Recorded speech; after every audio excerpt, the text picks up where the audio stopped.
नमस्कार, मैं doctor Piyush Ranjan, sir Gangaram hospital नई दिल्ली में सीनियर कंसल्टेंट गैस्ट्रोएंटरोलॉजिस्ट हूँ। आज इस वीडियो में मैं आपसे कॉन्स्टिपेशन, जो कि एक बहुत ही कॉमन प्रॉब्लम है, इसके बारे में बात करूँगा।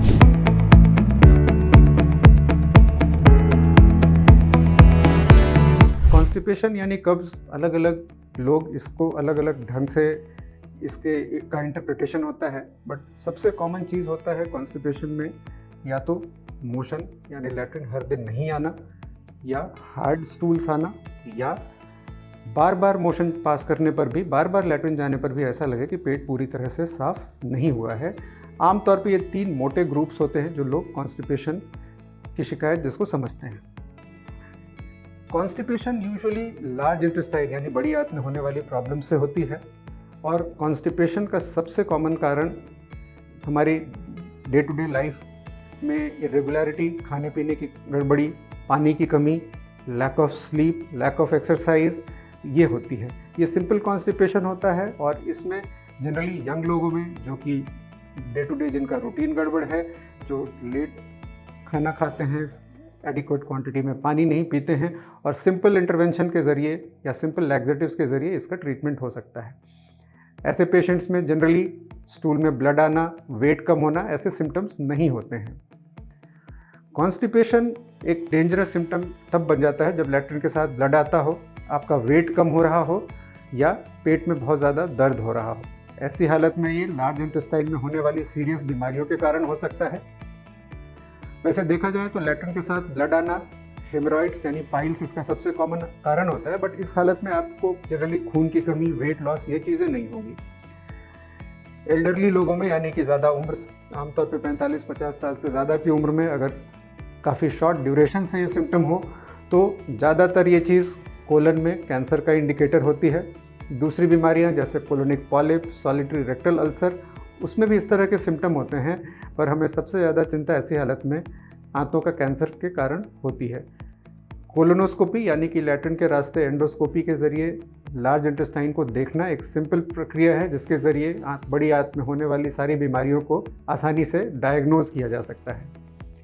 ज़्यादातर कंडीशंस में जब ये चीज़ नॉर्मल हो, जब कोलोनोस्कोपी नॉर्मल हो, फिर भी परसिस्टेंट कॉन्स्टिपेशन चल रहा हो, तो इसमें आगे के वर्कअप की ज़रूरत होती है। कोलोनोस्कोपी के बड़ी आंत में होने वाली बीमारियों के अलावा कुछ पूरे शरीर को प्रभावित करने वाली बीमारियां, जैसे कि thyroid, hypothyroidism, poorly controlled diabetes, ये चीज़ें भी कॉन्स्टिपेशन करती हैं। तो कॉन्स्टिपेशन के वर्कअप में पहले हमें इन चीज़ों की जांच कराने की ज़रूरत होती है। थायराइड, शुगर की बीमारी ना हो, कोलोनोस्कोपी भी नॉर्मल हो, और फिर भी कॉन्स्टिपेशन चल रहा हो, तो फिर एक ग्रुप ऑफ डिसऑर्डर्स होता है जिनको हम पेल्विक फ्लोर डिसफंक्शन कहते हैं। इनकी संभावना ज़्यादा होती है। इस हालत में पेल्विक फ्लोर डिसफंक्शन को डायग्नोज करने के लिए अब हमारे पास कई तरह के टेस्ट हैं जो अब रूटीनली हम करते हैं। इनमें एनोरेक्टल मैनोमेट्री एक टेस्ट होता है, जिसमें ये एनल स्फिंक्टर मसल्स को हम टेस्ट करते हैं कि जब हम मोशन के लिए, लैट्रिन करने के लिए ज़ोर लगा रहे हैं, तो ये रास्ता पूरी तरह से खुल रहा है या नहीं खुल रहा है। एनोरेक्टल डिसिनर्जिया एक बीमारी होती है जिसमें इसको डायग्नोज करके बायोफीडबैक, एक मशीन बेस्ड लर्निंग एक्सरसाइज होता है जिसके ज़रिए इसको करेक्ट किया जा सकता है। कोलोनिक ट्रांजिट टाइम, MR डिफिकोग्राफी, ये दूसरे और डायग्नोज करने के टेस्ट्स होते हैं जिसको ये कॉन्स्टिपेशन में देखा जा सकता है। कॉन्स्टिपेशन के ट्रीटमेंट के लिए, जैसा मैंने आपको पहले बताया, सिंपल कॉन्स्टिपेशन में जनरली पानी की मात्रा बढ़ाना, फाइबर की मात्रा बढ़ाना, यानी कि फ्रूट्स और सैलड्स ज़्यादा क्वांटिटी में लेना, टाइम से सोना, फिजिकल एक्टिविटी इसके ज़रिए हो सकता है। इसके अलावा सिंपल लैक्सेटिव, स्टूल सॉफ्टनर्स, जो कि काफ़ी तरह की दवाइयाँ अवेलेबल हैं।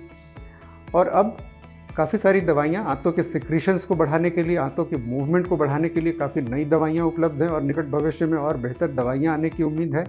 और जैसा कि मैंने बताया कि पेल्विक फ्लोर डिसफंक्शन के ट्रीटमेंट के लिए, पेल्विक डिसिनर्जिया के ट्रीटमेंट के लिए बायोफीडबैक नाम का ट्रीटमेंट अवेलेबल है, जो कि काफ़ी चुनिंदा अस्पतालों में उपलब्ध है। सर गंगाराम हॉस्पिटल में हमारी मैनोमेट्री लैब में हम ये रेगुलरली ये ट्रीटमेंट करते हैं, और काफ़ी लोगों को इससे फ़ायदा भी होता है। तो जब भी आपको ये कॉन्स्टिपेशन हो, तो आप इन बातों पे गौर करें, सिलसिलेवार ढंग से इसको इन्वेस्टिगेट करें, गैस्ट्रोएंटरोलॉजिस्ट से कॉन्टैक्ट करें, ताकि आपको इस प्रॉब्लम का सॉल्यूशन मिल सके। उम्मीद है आपको ये वीडियो पसंद आया होगा, और अगर आपके कोई फीडबैक और फर्दर क्वेश्चंस हैं तो आप हमें इसको भेज सकते हैं। Thank you.